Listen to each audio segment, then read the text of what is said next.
Genesis House and the Friends in Recovery podcast are proud to bring you Answering the Call, the First Responder podcast. Join your hosts, Mike the Podfather and Jersey Ed, as they address the real issues in health and wellness for first responders. From physical and mental health to relationships and work-life balance, we leave no stone unturned. Answering the Call, the First Responder podcast is available on Facebook, Podbean, iTunes, and YouTube, as well as iHeartRadio. 24 hours a day, 7 days a week. Now, here are your friends in recovery answering the calls.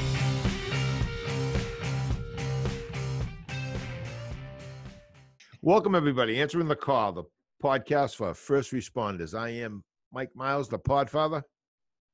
And I'm Jersey Ed. Jersey Ed? Yes, sir. Thought it was Big Ed. Big Ed. And we have our producer extraordinaire, Sweet. Sweets, the man, the myth, the legend. And don't, Podfather, it's the birthday man today. You are the birthday man. That's correct. Don't, Today's the we birthday. Can't overlook that. 35. It's been a tough 35 years. Yeah. I got to tell you, You look that. rough, man. I look 66, don't I? you look rough for 35. I'll give you that. If All anybody right. wants to wish the Podfather happy birthday, call 617-379-1163. That's right. And if you have nothing to do, that's 617-379-1163. And the first 5 callers will get we'll send you something. We don't know yet. It'll be something. It might be a birthday candle. Yeah, a piece of the birthday cake. Could be a piece of birthday cake. An old, stale piece of birthday cake. Could be a cigar stub from Ed's hideaway. That's right. Ed, where are you? You look like you're broadcasting from Wolfman Jack's garage. I am still in the COVID-19 mode here and not up there yet. So we record our shows as you guys know in a couple of days, and so we're stuck. And hopefully when this airs out, maybe we'll have some people going out by then. But for now, man, I'm here. I'm stuck here. I miss you guys. I'm in the studio. Absolutely, we miss you. We it's tough getting by without you. Actually, it's really enjoyable. But hey, how about all the first responders out there? The firemen, the police, the correctional officers, the EMS, our veterans. I hope everybody's muttering through this. Yeah. It's a tough one for them out there. And our guest, bring him on here in a minute, Anthony Lancelotti. He's the captain with the the Providence Fire Department, and he's the EAP for them. We'll talk to him about that in a couple minutes. Get him on. But yeah, it's insane, man. It's not good. Yeah, I got a question for Anthony when he gets on, so I'll wait. Good. So I couldn't imagine being out there as a first responder right now. I couldn't imagine having to step into any of these situations. Like I saw in Indiana that they I think it was Indiana the other day that they're actually changing a policy where they're no longer using Narcan to bring people back from overdoses because of the risk involved. Right. Like there's some really tough choices that are being made out there. And I Sure. can't say whether I agree with them or not right now, but there's some really difficult choices that the first responders have to make. Right. Well, I remember back in the 80s, working the streets, searching people, when HIV was around, and, you'd find people that had hypodermic needle syringes in their pockets and in their socks. And, it was a scary time. So we'd always give them the benefit of the doubt. We would ask them, we're not going to charge you, which it is a chargeable offense in Massachusetts, possession of a hypodermic needle syringe. It's a misdemeanor, but we would ask them, if you have a set of works on you, let us know. We're not going to charge you. Just let us know. And I had 2 police officers from Lowell that got stabbed, and one of them actually got a retirement out of it because he got HIV. Wow. Yep. True story. And that's the thing. I mean, that's the risk out there right now. And I would say it's even scarier than a needle because you can see a needle. You got hit by a needle. That's correct. And there's a test that you can get right away to find out what you got when you got hit. Correct. But with this, you don't know. It's invisible. Scary epidemic. Just never lived through anything like this, and hopefully we never have to live through it again. But we're getting there, I guess. What's the thinking behind not using Narcan? Well, just how close they have to get, and the process they have to go through. Right, it goes in one of the nostrils, and that's kind of where it emanates from. The virus emanates from your mouth or your nostrils, either saliva or mucus.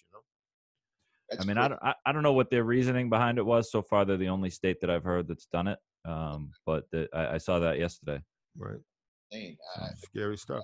And I heard this morning they're doing ventilators. Their doctors are making ventilators for patients. Like you said, they're making choices that that can have somebody die, unfortunately. And what's for these first responders, like not administrating Narcan or ventilators with the nurses or whatever? What's that going to do to them later on in their lives? You know what I mean? Like the trauma of, you're getting through it right now, but then the trauma of them, later on in life, oh my God, I could have saved that poor person. You know how it is, their podfather. You probably had to make some hard decisions in your career. Yeah, certainly did. I remember I went to my first hanging, and the gentleman, he hung himself on a gas pipe in the basement of a multi-dwelling, and I didn't have a knife. I didn't have a knife. I had a knife in my bag, but I didn't have it on my person. And I was trying to pull the rope, bite the rope, untie the rope. It was fruitless. The gentleman was dead, but I'm not a doctor, so we were taught never to pronounce anyone dead. And from that day forward, I never ever put on another uniform without having a knife in my pocket, because it was just a very difficult. Kind of felt responsible a little bit. If I had a knife, I could have cut him down, and we could have maybe worked him. Mm-hmm. But yeah, all that craziness goes through your head. I couldn't imagine all that. And even, what about even a normal traffic stop where you pull somebody over for running a red light, or even just no seat belt? And, do you ever think like that poor woman, I should never gave her a ticket because maybe she had the 4 kids in the back, and that $75 ticket might be a meal for her? Did you ever, even something simple as that? Oh, yeah.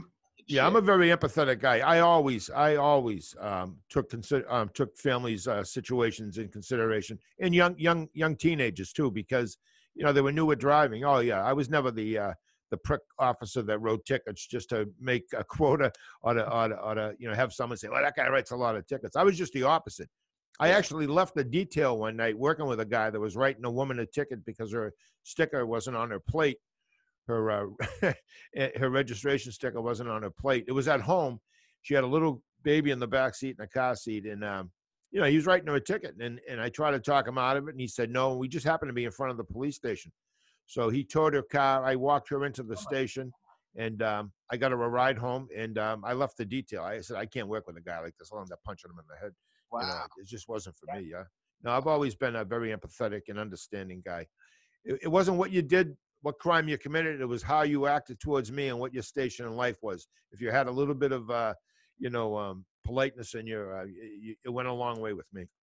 You think that's with a lot of cops? You think? Yeah, I do. I think that's the norm. So you didn't really like the attitude of I pay your salary? Yeah. My taxes pay your salary. They got tickets. You don't like that? They got tickets. I thought that attitude would. Yeah, I thought that attitude. I want your badge number. My taxes pay your salary. Yeah. Get away from my car. They got tickets. You enjoy that one, right? or worse. Yeah. Oh my God. So hey, you know what? That stuff matters. Like, I think we've talked about it repeatedly that the first responders that are out there responding to these emergencies, they're people too. You know what I mean? And people really respond better to a good attitude. I mean, sure. You show up to a scene or something like that, and I mean, the human side of you comes out too. I mean, you're trained, right? So the first responders there, but the human side comes out too. Absolutely. But you also have to protect the public, though, because I mean, if somebody runs a stoplight or a red light, that's almost a guaranteed ticket, right? That's right. Yeah. Well, it depends on how fast they ran it, because I very seldom come to a complete stop myself. You like that California roll? Yeah. But if somebody jetted right through it, absolutely, they would get a ticket. And again, it depends. If somebody was desperately looking for a hospital or trying to find where their kid was, I'd understand that. So, but yeah, there was some real blatant. We call those blatant, tickets. Somebody that's blatantly doing something could give a shit about anybody else's safety. So yeah, but I wasn't a big ticket guy, but I certainly I wrote a few. Yeah, not a lot, but a few. Well, you had to keep the money coming in. So, Yeah. and listen, if somebody breaks the law, you still, I mean, if they broke it or not, if they're, if the family, you have to pay the price, Yeah, well, some people, they just don't want to play by the rules, Yeah. I got a million stories, so Well, I got a lot of stories, a lot of good memories. I got to tell you that, and let's some people you can just have a good time with too, let's get in with them. Anthony, can you guys hear me? Okay. We can. Yeah, Good. Let's get into him with Anthony. yeah. Let's get Anthony on here. Lancelotti. He's a captain with the Providence Firefighter Fire Department. He's the EAP for Providence Fire Department, and you guys have a lot in common with that. Providence Fire Department is the second largest in the Northeast, second largest department in the Northeast, and the second oldest paid department in the country. Wow, with Cincinnati being the oldest. It's also in the top 20 of the busiest in the country. Anthony was a firefighter for the last 37 years, so apparently he's been a firefighter since birth. Thank you. Thanks for noticing. Director of trainings, started the Employee Assistance Program back in 1995 for the department. In 2013, started running the Peer Support Program, and FEMA, Fire Emergency Management Association, sent him to 9/11 to help out with the ground firefights. I remember, I didn't know you back then. Well, Anthony, welcome to the show. And I remember you telling all those stories about being down at the World Trade Center. So thank you for doing that for us. We appreciate it. Oh no, it was an honor. It was an honor. Also, like a little typo there. I've been running the EAP since 2003. Oh, okay. Yeah, I might have said 13. I got a little. My wife says I'm the fastest two-finger typist there is. So. And I never read anything I do, so everything's yeah, you might even have a recipe for omelets on there when you get done. I kind of just yeah, but it was very surreal. It was something that it was an honor and a privilege to be, but then you had to realize what you were there for, and it was a little disheartening. It must have been difficult for the firefighters and the cops that were at Ground Zero as a result of the 9/11 towers crashing, because so many brother officers and firefighters, succumbed to the, to the destruction of those buildings. Yeah, definitely. And as you know, being a firefighter and an officer, when you're trying to do a job and you got people asking you questions or acting like they want to help, Right. Hey, listen, I'm a Providence firefighter. I live in Cranston. If I call Cranston and I'm a captain on Providence, they'll entertain me, but only for so long. Right. And then they'll take over. Right, So you have no doubt right. New York is the same way. And you want to be there. You want to be intrusive. You want to be helpful. You want to help on the pile, but you also want to talk to the guys and see what's going on with them and let them know what they should be doing for themselves. Right. And I got a quick funny story. I was going to the bathroom in one of the busted out places that was makeshift, that had half crumbled, and the guys were coming in there to go to the bathroom next to me, and I found that everybody was pretty open when they were going to the bathroom and wanted to talk. So I spent most of my time just in the men's room talking to the guys. It was easy, and it was a big joke how I would spend my days in the men's room. And I said it was great. I helped a lot of people, and I made $85, so it was good. So Anthony, I know you and I spend a lot of time together. I come see you up there, and we spend a lot of time in Vegas and at the LAP convention and all that. And you tell me some of these crazy stories. I mean, you're laughing about it now, but that was pretty intense being being down there, helping these guys out, however you were doing. I'm sure you just weren't pissing and talking. I'm sure you were getting dirty and everything, No, we were on the pile, and what would happen too is you worked in it by, you wanted to begin with. And so you worked side by side with them. So we were digging and bringing waters and getting in the line. And while we're in the line, we would just switch positions and talk to the people that were next to us in the line. So that was it. And then, and you just, I got to tell you, as far as food went, we didn't need anything. I think AT&T, I don't know who did it, but they put up a plywood. It had to be 4 plywoods wide of phones that you picked it up and you could have talked to anyone in the world for nothing. Wow. So there was no excuse that these guys couldn't get in touch, even working the way they work with the family member. But we just reminded them to make sure you check in because they're worried about you. I mean, and as the Podfather knows, when we're set with a task, you know, we're not going to stop, because when we stop, someone dies, and that was us. Yeah. So we had to we were mostly there to remind people to take care of themselves, eat, rest, call home, you know, those things. We were more for them, but we worked aside them, you know. Hey, Anthony, you've been a firefighter quite a while, and I applaud you. The EAP is going to be a difficult job. I did it for 9 years on the job, and then when I retired in 2015, I was fortunate to have it for another 3 years, 3.5 years. You know, for Lowell, which is you know, a good sized city, nowhere near as big as Providence. But Stephen Silla, Tunnels to the Towers. Are you familiar with that organization at all? No. All right. So Stephen Silla, he was I believe a New York cop, and his brother was a firefighter. And from his firehouse on 9/11, the brother saw the first plane hit. He was off duty. He lived near the fire station. He put on all his gear and he ran through the hall and tunnel to go into tower number 2.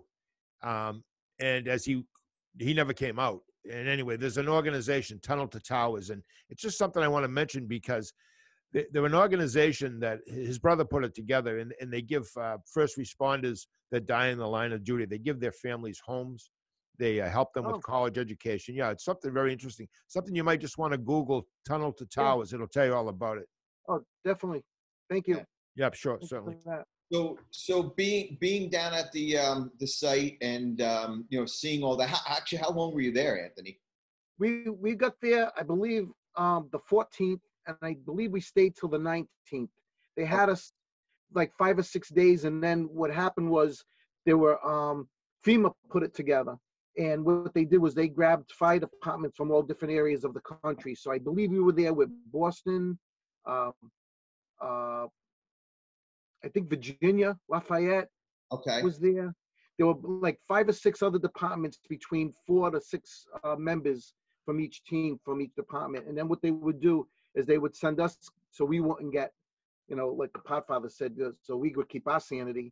They would ship us out and then put in other departments that had active EAPs, you know, peer support people that could go in there. I think at the time, if I remember correctly, and you might get calls, I think New York's peer support was run externally, not externally, but it wasn't a firefighter who ran it, but he had firefighters who were on the team. And I think a lot of them were involved with 9/11 and maybe perished. So they were kind of depleted, which is why we went in there with the amount of members they have, why we were sent in there to help out.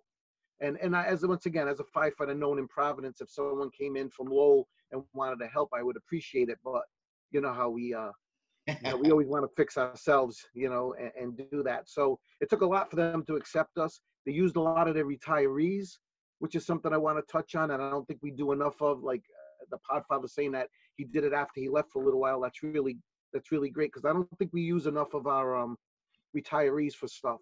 And I think they want to, and I think they're available, and I think we should. And I learned from them, and I try to do that a little more with my program with retirees, because I seen that in New York, and they escorted everybody that came to us was retired. Right. I think because most guys retire at a younger age where they still have a good 20 years left in them to at least help. And I agree with you. I think that's great, because we learned from, as you did, you learned from the old Jakes when you came on, and I learned from the old cops when I came on. And some of their ways, I mean, they had less equipment. They had less. I remember going to a horrendous fire. I mean, this was a bad fire. 5 people died. And the firefighter, his name is he's still alive. His name is Lucian Latulip. And I remember him running into the building and the captain calling him back and saying, you know, put on your air pack. And I'm not putting on no goddamn. He had this real raspy voice, you know. Yeah. He just, disobeyed the order right into the building. The captain stood there shaking his head like, what am I going to do with this guy? But Yeah. you know how it is. I'm sure it's a lot different now than it was when you first came on, correct? Oh yeah, yeah. We were at. I got on. Well, I did 37 years. 31 in Providence. I did 6 years in North Providence, which is a town just north of Providence. And back then, I remember being in North Providence. The SCBAs were kept in suitcases on the truck. So when you pulled up, you had to take them off, open up the suitcase, put it on. Right. And you didn't have time. You didn't. It seemed like a time consumer. Correct. Especially if something was Kind of blazing. just did that. They started mounting them on the trucks, and they're all mounted now, so there's no reason not to. Right. And stuff back then was just different, burnt different. We got more, more plastics and more stuff that really is harmful. I mean, they got some pipes that an inch of it burning in a room would kill like 20 people. Wow. So yeah. So it's a little different game now, and I think we don't have a problem with guys doing it too much anymore. It's kind of mandated that they keep it on. There's little meters that you go in with that show their cyanide in there. If they're beeping, you don't take your stuff off. You know what you got to do. So it's monitored. Anthony, real quick, we're going to take a break here. We'll continue this conversation. This is pretty fascinating. Like the new technology that's helping us out to save the first responders' lives while they're responding. So we'll take a quick break. Back to the studio. Answering the call, the pod. Answering the call, the First Responders Podcast. Since 1992, Genesis House has been helping real people heal from addiction on their private recovery campus in beautiful Palm Beach County, Florida. Their family-owned program is accredited by the Joint Commission and offers detox and dual diagnosis treatment in a comfortable and confidential setting. The First Responder Recovery Program at Genesis House is led by a doctorate-level therapist with direct professional experience as a first responder himself. Treatment modalities focus on psychiatric care, relapse prevention, stress management, and trauma-informed care for PTSD. Learn why their individualized approach makes a difference for first responders. Call Genesis House today at 1-800-737-0933 to speak with someone who understands. Visit them on the web at www.genesishouse.net. It's time to start your journey to a long and successful recovery. Hey, everybody. Welcome back. Answering the Call, the podcast for first responders, or the First Responders Podcast. Whatever way you want to look at it. Here we are. I am the Podfather. And I'm Jersey Ed. And also Jersey Ed wants to wish the Podfather a happy birthday. Happy birthday to the Podfather. Thank you. Thank you. 170 today. 170. I never thought I'd make it this far. That's right. Real quick, Podfather, can I do the podcast pick of the week while I'm Please. in here? Yes, you may. Yes, Would you like a drum roll? I would like a drum roll, please. There you go. Thank you. Jersey Ed's podcast pick of the week is, give it to me again. There you go. DTFF, the Volunteer Firefighters Podcast, Down to Fight Fire. Host is Carl. Firefighters are problem solvers whose role requires them to be on their best day, while others are having their worst day. While they do not claim to be perfect, they are willing to put their lives on the line to try. It is during the trying they continue to develop a mindset, tactics, and trainings that allow them to be effective, safe, and successful where it's needed most. Sharing their experiences, they hope that it may help other fire departments in creating what works for them. You can find the Volunteer Firefighter Podcast wherever you get all your podcasts from. So that's a good one. Check it out, guys. And if you have any questions for us, you want to wish the Podfather happy birthday or say something to Anthony, you can reach us at 617-379-1163. That's 617-379-1163. And all this information will be in the show notes, guys. The happy birthday will go out to Podfather. It'll be up there. The phone numbers, Anthony, we'll get some contact information out there for you if there's somebody watching that might want to be interested in doing something with an EAP or no, for firefighter perspective. So back to you guys in the studio. Thank you. Hey, just real quick, I made a mistake earlier in the show. I said that the firefighter who actually died running from in through the hauling tunnel to the towers, His name was Stephen Siller. Stephen Siller was the firefighter who died. It's not his brother. Thank you. Back to Anthony. Anthony, how are you doing today? Great, great, guys. Yeah, you're quarantining? Quarantining in the basement. That's where everybody told me to come. I thought I could be in a regular house, but evidently. At least you got a basement. I'm stuck in a garage, Anthony. Yeah, exactly. I have heat, so it's good. And it's like Silence of the Lambs. They send the food down in a bucket, so that's good. That's all right. That's good stuff. So what's going on with the fire department with this COVID stuff? And Well, we're like Podfather said, we're muddling through. Luckily, we're a proactive department, not so much reactive as everybody is, and we're getting stuff in, we're getting PPE in, and matter of fact, I'm kind of in charge of that now, being that they shut down the DOT, being there was no training or anything going on. They kind of got our office and kind of switched us to equipment and PPE for our members. So we're taking care of the members while the members are out there taking care of the public, which I kind of feel falls under the same thing as EAP, because whether you're taking care of your guys mentally or physically or protectively, you're taking care of your members. Yeah. So Well, we're doing well. Now, all the firefighters are all hands on deck. Everybody's doing what they're supposed to be doing. There's nobody quarantined or anything. Knock on wood, we haven't. We had a couple of people that were feeling ill and went to go get tested, waited for the results to come back. They were fine. We had a couple of family members. As of now, to tell you the truth, I have 2 family members that are being tested now too, so I haven't been at work for the last 3 or 4 days. I'm waiting for the results. So as of what I heard, we haven't had really anybody. But we have a lot of directives going out. We have an incident action plan, an IAP, that we work on, where all our information that we get in, all our memos, all our mandates that we're telling the guys to do, go out every day. It goes from 8 o'clock in the morning to 8 o'clock the next morning, and we make any changes or additions onto that, and it goes out and everybody reads it. And it's up to the officers and the chiefs to make sure everybody complies. And I guess everybody's been doing really good with it, because I haven't heard of any stations, epidemic quarantine stations, which were set up for also in case anything like that happens. So our leadership has been very good. Our commissioner is right up there. He's a good advocate for the police and fire and getting us what we need. And it's very good. They approach it the same way they are with the AP. They're the same way with the AP. They allow me to take care of our members, and you can see they're doing it the same way with the PPE and what we're doing. Good. Hey, Anthony, I have a question, a point of interest. I know in Lowell, I think it happened in the early 90s where a lot of firefighters were certified as EMTs, and then rescue became more than just rescue. Rescue was always part of the some of the station houses in Lowell, especially the main station in JFK Center. The rescue unit was there, but then when the firefighters were certified as EMTs, rescue would go on every call, every medical call. And so Right.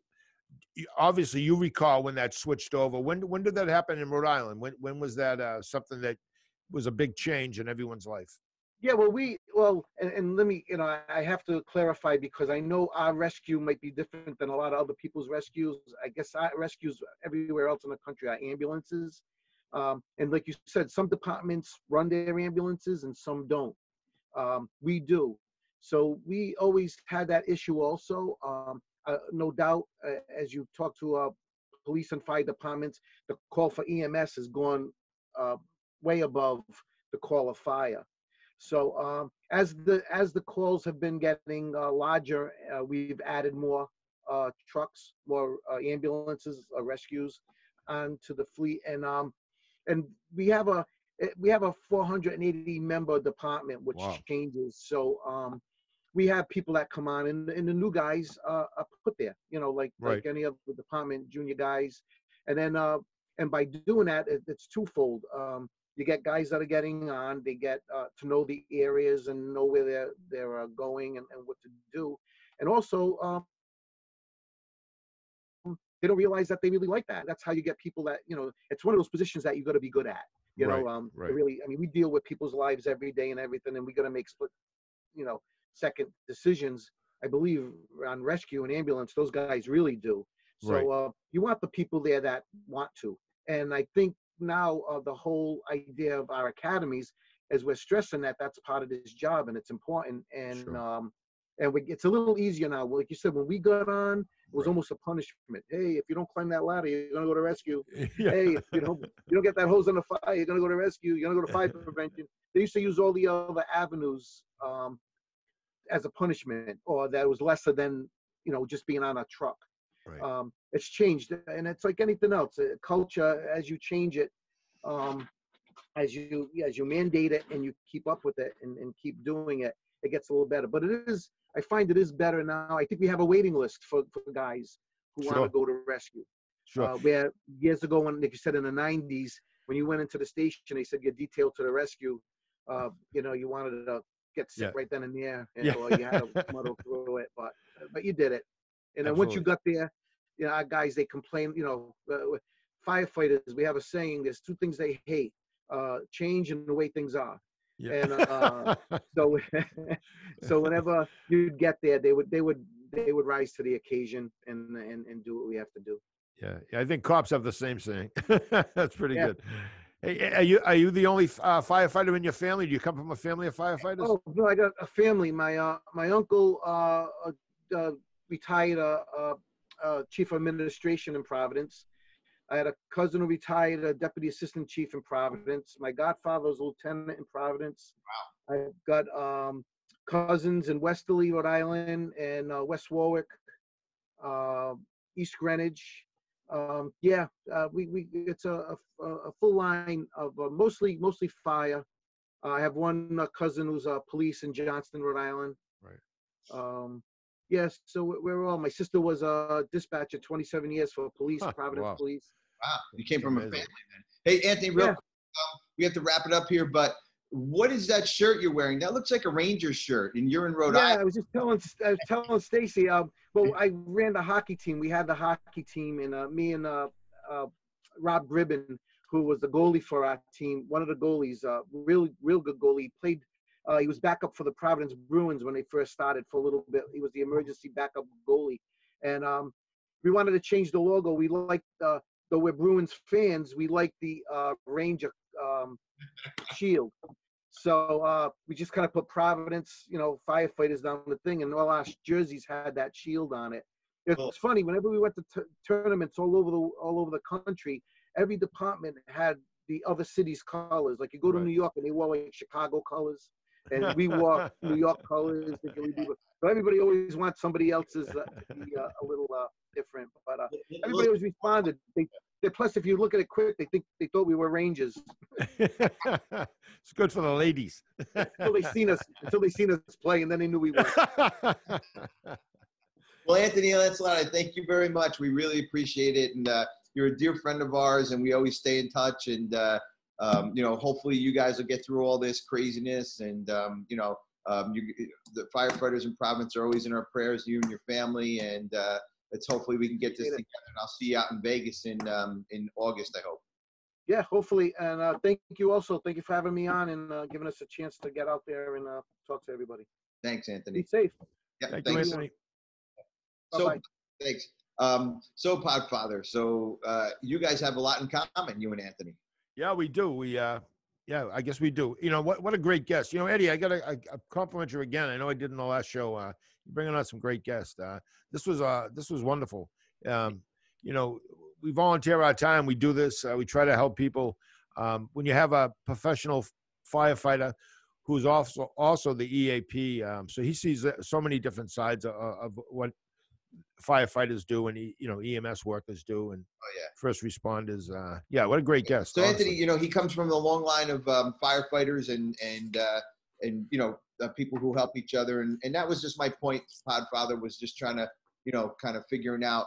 I think there's a certain person that's driven to this, not just somebody who likes the excitement of the first responder stuff, but somebody who wants to help people too. And I think that's kind of what you guys are really the cloth that you're all cut from. Well, when you hear that story about Steven Siller, you know, he's on his day off. He's at his firehouse. He sees the plane that hit one of the towers, or he sees the, you know, the aftermath, and just goes in, puts on all his gear, which I think weighs about 60 pounds. I could be wrong.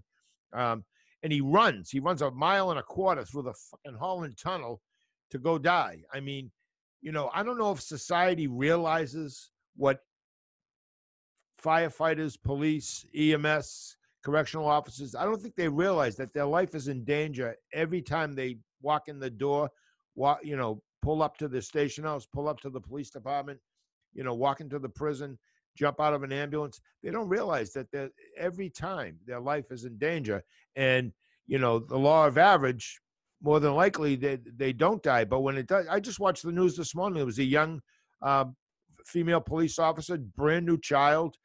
She was a veteran. She gave 3 years of her life to her country. She gets shot, you know, probably by a guy that's been out of jail, in and out of jail several times, you know, bad criminal record, very, very violent. And this is what we got. And it's just, I don't know if society realizes how fortunate they are to have people with type A personalities that get in these careers and go out and spend. And I'll tell you the other thing people don't know, and I know for a fact because the Department of Justice told me, these are the studies they do. Very few people make it, less than 23% make it to their actual retirement time with a full, you know, contingent of number of years, which is 31 years in Massachusetts. You have to live 31 years. I mean, you have to be on the department 31 years, and you got to be 55 years of age. Those are the two magic numbers in Mass to get a retirement, you know, and you pay into that retirement. It's not like they're giving you anything. You've been paying into it for 31 years, but 23% make it to those magic numbers. So, I mean, this is a very dangerous, dangerous profession, all four of those professions. So you made it to that magic number. I did. And I feel fortunate. And that's why we give back. This is why it's bred in you. You just do it. And, you know, I saw a 3-car accident when I left here yesterday, when I left Sweet Studio yesterday on the highway going to Salem, New Hampshire. And for a split second, I thought about pulling over. All 3 people were out of their cars. They were in the speed lane. So I called the state police. They'd already received 3 calls, so it was good. But for a split second, I was thinking of pulling over. Where am I going to pull over? What do I have in my trunk? You know, I have a first aid kit, which I do. You know, but nobody looked like they were in peril, so I did not. But I mean, I'm a 66-year-old man. I don't know how much I could have done, but I would have pulled over. No, and that's what makes up a first responder. Even though you're retired and you're done, you still want to help people. I mean, you come here and you help us, you know, you help us all the time, and you're helping all the first responders here and on our other channel, the Friends in Recovery, because you're in recovery and you bring that piece to it too, you know. The other statistic there, Podfather, is once you make it that 23% to retirement, isn't a first responder's life expectancy very short after they retire also? It's about 19 years less than the average citizen. In other words, if the average life expectancy, which it is right now, about 78 for males, right? For police officers, it's about 60. For firefighters, it's about 60. The heart bill in Massachusetts was created because the firefighters were dying of heart attacks in their 40s, late 30s, 40s, and because of the job, the stresses of the job. And I don't know if you've ever been to a raging fire, like a 3 or 4 alarm fire. I have. I've been to several of them, and I'll tell you, it takes a special person to put on that gear and run into a building. Look at Worcester. How many times have they had to bury multiple firefighters that have died? 5 died in one fire, 3 died in another. That's one city, you know. And I'm sure Anthony saw all kinds of peril when he was there, you know, while he's out there, 37 years. Yeah. So and again, it takes a special person to be driven to do this, you know, and it's a job also, but you're also, on top of it all, you're also a therapist, not you, we know you personally, but firefighters, EMTs, you got to be a therapist. You can't just, you know, somebody's hurt or something. You can't just say, okay, we're going to fucking help you and walk away from you. You gotta be there mentally, physically. If you're seeing somebody dying, you might have to help them pass on, you know, to the next life also, you know. When I was a kid, myself and my friend Kevin Richardson, we'd go downtown and we'd go by the fire station or the police station. His dad was a detective. And you know, we would always stick our head in the fire, you know, the fire department. The doors would be open. They'd be sitting in their chairs talking, always welcoming. Never ever said, "Hey, screw, get out of here." You know, they weren't worried we were going to steal anything. They were always willing. And I can't tell you how many kids I've taken to fire stations, you know, nephews, nieces, grandchildren, just people in general. They had kids. They wanted to see the fire department. I'd bring them in. They always would drop whatever they were doing and just be community servants, community policing and community fires and corrections. All this community happened in the 80s under the Clinton administration. There was funds set aside, but they were doing that many years before that with no funds, you know? Yeah. Well, Podfather, it's been a good show. I want to wish you a happy birthday, and you're passing all these statistics. Thank God. We want you around for another 60-some years. That would be weird. Really, I don't know if I want to stick around that long. I'm 3 inches shorter than I was 30 years ago. You think they'll still be doing podcasts 60 years from now, or is it just going to be like it'll be directly injected into your brain electronically? Just put a little USB in your head. Yeah, or we're gonna wheel them into the studio. They'll be wheeled into the studio, and who's that guy talking? Who is that? We'll just zoom in his consciousness. If I can get another 20 years, I'll be a happy cat. Yeah, absolutely. Well, we hope you do, Podfather, and happy birthday. We love you. You work very hard for us doing this. This is from your heart. This is from you. Just come in here. You donate 16 hours a month to do this, and you know, both podcasts, and we really appreciate it. We really, really do. It's my pleasure, believe me. You know, Taylor, Dennis's house, everybody thanks you. All right, Jersey. Well, and don't forget, if you're listening, there's a couple different ways that you can support this podcast and Podfather and keep him coming, right? Is that you can jump on Facebook and you can look for Answering the Call, the First Responder Podcast, and you can like the page. You can make comments about the posts. You can leave happy birthday comments for the Podfather. You can put some little emojis on there, some sparkling birthday cakes and stuff like that. You can go on to YouTube and you can subscribe to the channel, which is Answering the Call, the First Responder Podcast. You can like it. You can subscribe. You can turn on notifications and play the red dot game with us, which means that every time a little red dot pops up on your phone, you feel compelled to go in and address that issue. Amen. And then you'll see the new episode. And then if they want to ask a question or if they want to put up a topic for a future episode, what's that phone number? Sure, that phone number is 617-379-1163. Wow. Yes. That just rolls right off the tongue, doesn't it? It's right there. It's embedded in my pea brain. That's right. That's right. Hey, listen, Answering the Call, the podcast for first responders, or the First Responders Podcast. Stay safe, everyone. Everybody from the garage of Jersey Ed. We're going to see you soon, we hope, Jersey Ed. Stay safe. That concludes this episode of Answering the Call, the First Responder Podcast. Thanks to Genesis House for sponsoring the show and supporting first responders who are struggling with addiction and mental health. Follow us on Facebook for past shows and updates. If you are interested in being a guest on the show, email us at help@friendsandrecoverypodcast.com.